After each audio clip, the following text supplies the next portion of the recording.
All right, folks, continuing our project in going through the X-Wing, all seven factions, 50-point system from the X-Wing Alliance, going on to the next faction after Scum and Villainy, that is Resistance, which is the one I know the absolute least about, so bear with me here. So starting off, we've got the BTNR2 Y-Wing, and one really big signature thing that the XWA or X-Wing Alliance did in this latest update is something we've seen before, but what they did is they split the Y-Wing chassis into two. So rather than have to points balance pilots with wartime loadout into their slots in loadout, they gave you a wartime loadout set of points. So these ships come with wartime loadout versus the base. So you actually end up with a considerably cheaper, more efficient Y-Wing stock that can have more loadout and play with that without risk because they can't take wartime loadout versus the more expensive ones that have wartime loadout built in. So you're going to see a pretty big variety in terms of the different points, and you're going to see the same pilots twice. So Aftab Akbar Jr. costs 7 squad points with 8 loadout value. And you've got Horus Capellum with 9 cost and 15 loadout value. Thrunali, 7 with 8 loadout value. Lega Fossang, what names? 8 with 9 loadout value. Shasa Zaro, 9 with 14 loadout. Teza Naz, 8 with 10 loadout. Wilsa Teshlo, 8 with 8 loadout. Sounds almost Portuguese. Zori Bliss, of course, being the champion of the bunch, 10 with 16 loadout. Kajimi Spice Runner Generic, 9 with 14 loadout. Ooh, that's a bucket. And New Republic Patrol at 7 with 5 loadout. Now, Y-Wing with 5 loadout doesn't really seem like it has much to offer, but there's a couple in there, kind of in that range in eights. And then you see the much more expensive, but considerably more loadable. The same list, Akbar at 10 cost with 13 loadout, Horus for 11 with 18 loadout, Thai Threnali 10 with 12 loadout, Lega Fossang 10 with 10 loadout, Shazazaro 11 with 15 loadout, His and Naz 11 with 18 loadout, Wilsa Teshlo 11 with 17 loadout, Zori Bliss again being the champ coming in at 12 loadout, or excuse me, 12 squad points with 20 loadout. So Zori Bliss coming in with a chunker of a loadout value, really being a Y-Wing you can put a bunch of stuff on, which is great, being that I5 Y-Wing. But coming in at 12 points means she comes at a premium too. And then we got the Kajimi Spice Runner generic at 11 with 16 loadout, and the New Republic Patrol at 10 with 11 loadout. So we're seeing roughly everybody got +3 points, but it's not quite that clean. Um, like Zori, for example, went from 10 to 12, where the others I'm looking at right now, yeah, they mostly went up 2, but it was about 3. So the New Republic Patrol went up 3 from 7 to 10 for gaining that wartime loadout and the extra more than double loadout value. And Zori got a smaller bump, so I think Zori really makes sense at that wartime loadout level, which again makes sense. She's one where if you're bringing her, you want to invest in her. Um, yeah, and then somebody like Akbar, Horus, and Sai. It looks like there was a ceiling where the 7 costs went from 7 to 10, but the 9 went from 9 to 11. And of course, some of these pilots are going to benefit more from wartime loadout than others, and so it makes sense to vary the points a little bit, even in the jump between the two kind of sub chassis. And we've got the CR90 Corvette, the standard loadout, Leia Organa, 10 to 4 at 32 cost. And you've got the Fireball, Jarek Eager coming in at 9 with 14 loadout. Um, and all of these except generic do have the title. Has Kazuda Ziono, 10 with 15 loadout. R1J5, Bucket, 6 with 5 loadout. I actually know that because I watched the Resistance show and it was actually worth it, which I'm still surprised by because it was so bad at first. But the end of that show was actually pretty darn good. And then the generic Colossus Station Mechanic, 7 with 5 loadout. Then we got the GR74, we've got the standard loadout Oraf. Hosnian Lament is 18, 0 loadout, and that's cheap. Holy crap.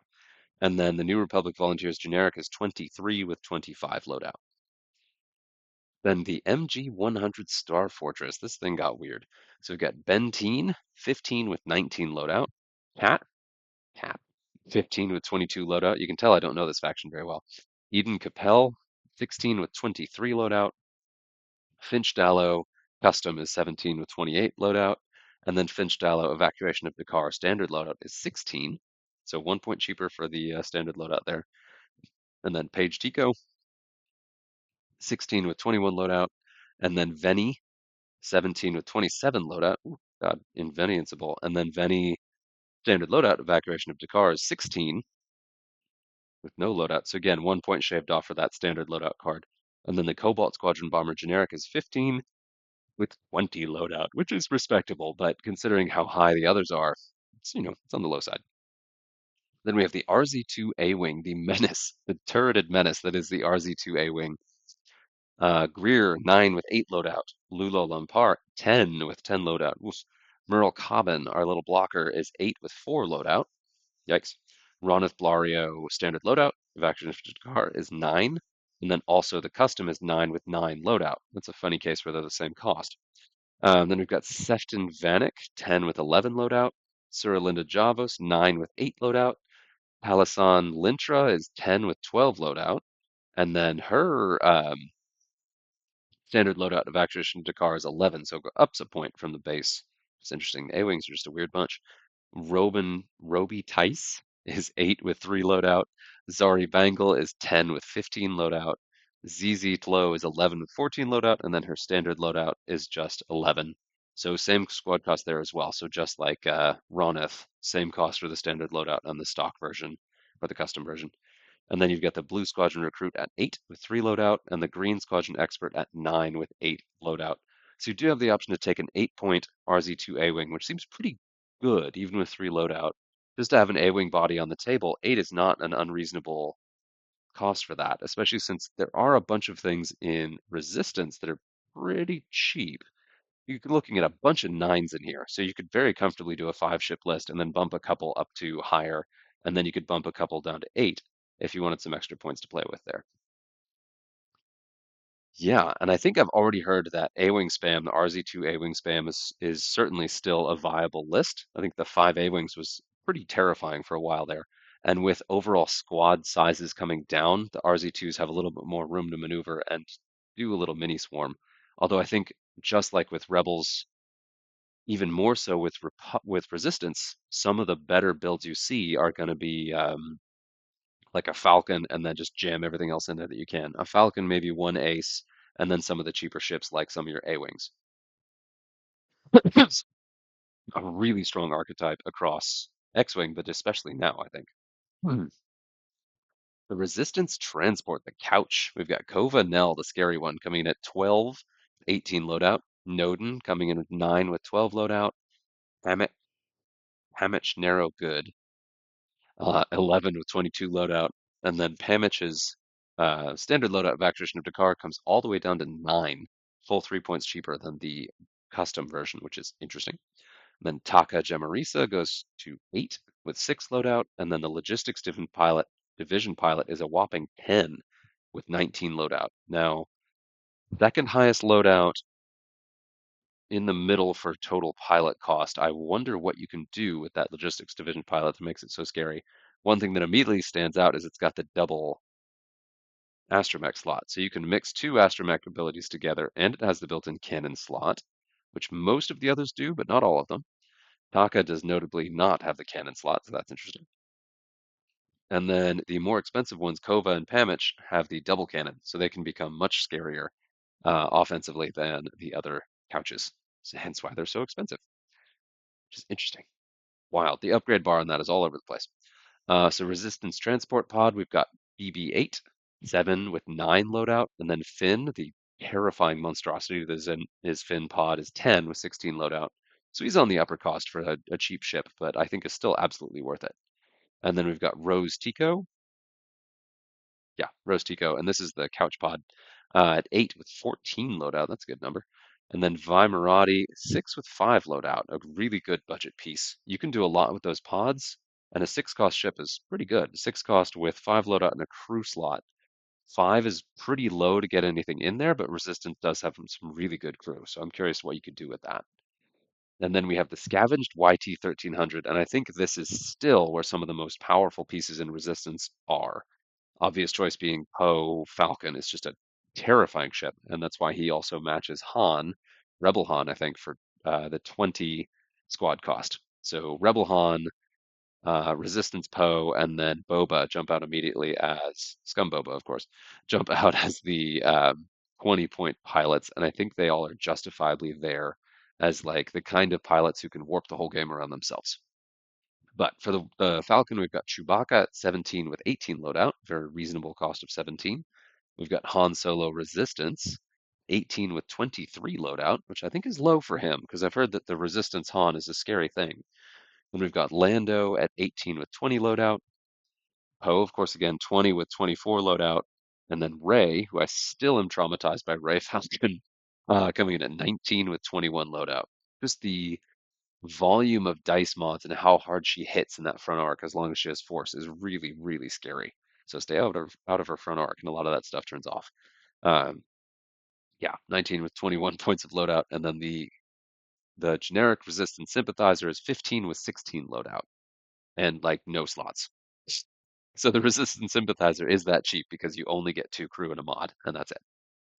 Not even the title. All of the named pilots have access to the title, but not the generic. Of course, makes sense.